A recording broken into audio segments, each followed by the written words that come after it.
আসসালামু আলাইকুম ভিউয়ার্স, আশা করি আল্লাহর রহমতে আপনারা ভালো আছেন। আপনাদের দোয়ায় আমিও ভালো আছি। আজকে আপনাদের মাঝে ছোট্ট একটি ভিডিও নিয়ে হাজির হলাম। আজকে আমার এই মুরগিগুলোর 15 দিন বয়স।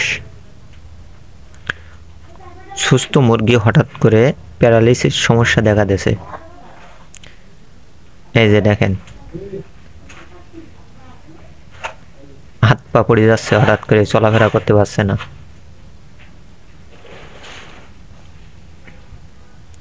এরকম বেশ কয়েকটা মুরগি সমস্যা দেখা দিয়েছে। এগুলোর আমি ভিটামিন B1 B2 খাওয়াইছিলাম 6 ঘন্টা করে।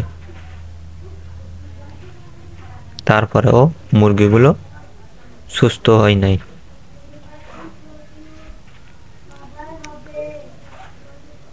এই কারণে আমি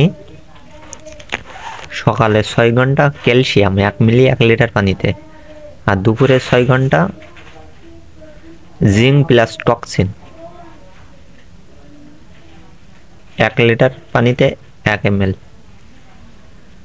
আর রাতে 12 ঘন্টা ভিটামিন B1 B2 B6। এইভাবে আমি 3 দিন ব্যবহার করছি।